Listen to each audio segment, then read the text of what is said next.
Okay, another 2 over 3 episode. I've got 3 images by the same photographer. I have Ugo with me. It's Saturday night.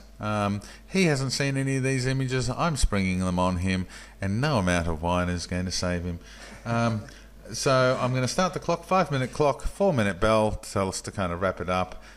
We're having a tough time keeping on time tonight, but we're going to try to do our best. I'm going to start the clock and reveal them to Ugo now. Okay, and we've got 3 images by LM, or Per Forsberg, from Stockholm in Sweden. Wow. This is an interesting image. Okay, so she's got her face covered over with a black hood or mask. So already a sense of mystery. Who is this woman? What is she doing? Love the contrast. Great black and white. Yeah, the contrast and the lighting coming in from that window is great. You know, we've got that strong vertical of the wall there, and the shade, and the edge of the window. Yeah, and the window frame. Yeah, but for me, it's all about the contrast, and it's the top, it's the dress, even the contrasting with her exposed. But I also like, and just picking up on a thing, is the balance. She's quite heavy and black within that sector of the frame, and it's almost balanced by the light window frame and those those horizontals, which creates a nice balance. But you go on. No. So you continue. I think I also like the fact that it's fairly close cropped. The top of her head is running out of frame, and of course we lose the bottom of her legs. Just enough detail and texture in that skirt that we can see. We can also see she's got those long gloves on. They do get a little bit lost in against the skirt backdrop, but they're not really important. It's actually the more I look at, the more I sort of lose the fact that she's actually a person behind that mask. You know, it's so much about patterns and contrast and lighting. It is. It's quite an interesting shot. Okay, let's go to the second one, and the second one is another untitled one, and we've got a guy that's got a scarf up. Holding a scarf up around his mouth. Looks like he's just walked down a path from an oasis of trees of sorts. What do you think of this one, Ugo? So, I mean, I start off with looking at the subject, and it's a nice portrait in the foreground.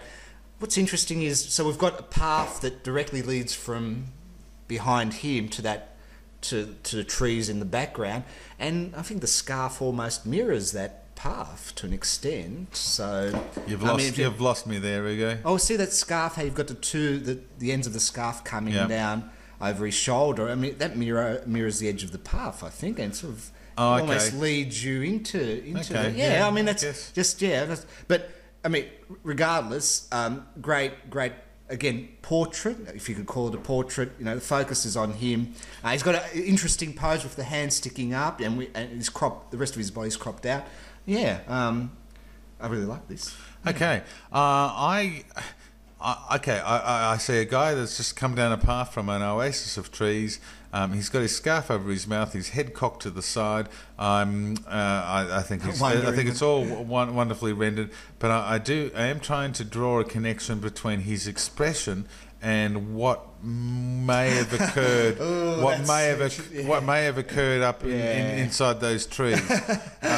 Is he looking off thoughtfully about something that's just happened in the trees? Not really sure. Don't really care. I think this is a great image. It's a great image. Even the texture of his closely cropped hair against that background is terrific. Lots of detail, and I think it's just got a great look. I really like this image. Okay, and the third one. Wow. The third one is it looks like it almost looks like a playing card, Queen of Hearts. It does. I'm assuming that's a dress of some sort, some designer dress, and we've got this head sticking out of this reminds me of a what do they call it, a suit card? A Queen of Hearts, Queen of Diamonds. I'm not sure. This is great because I mean, and her sort of head's aligned with that strong vertical there, separating light and shade, and you've got that dark vertical on the right hand side. this is, again, for me, this is about contrast. We don't see her face, so it's a bit of mystery.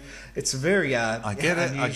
As I said, I get a sense of a playing card here, but I get a sense also. I get a sense also of stillness. She's obscured. Obviously by this fan-like dress she's gone. She's looking out that window, and I do get a sense of not being privy to what she's looking at, or at moments I get a sense of it's really about what's happening outside that window, more so than what's happening inside. Although certainly from this subject's point of view, I do get a sense that of wonder at what perhaps has caught her attention, which I think is good. Okay, let's go to the top and try to score them. All right, the first one. Look, the first one with the woman with the black thing over her head. What are you going to give this one? I like this 4 stars. 4 stars for you. Yeah. I'm going to give it. I'm going to give this one 5. Right. Okay. Second one. What are you going to give that one? I really like this. 5 stars. 5 stars. Yeah. I'm going to give it 4. Yeah. And the third one. What are you going to give that one? So I don't know why I love this photo. 5 stars. Yeah. I love the contrast. I didn't think I loved it that much, but I do. Look at it and I do, because particularly after having fumbled around trying to talk about it, I like it even more. So I'm going to say 5 stars for the last one as well. Okay, Ellen or Per Forsberg from Stockholm in Sweden. Taxoy Mykriteek. Well, thank you very much for sharing these 3 great images with us all on Flickr.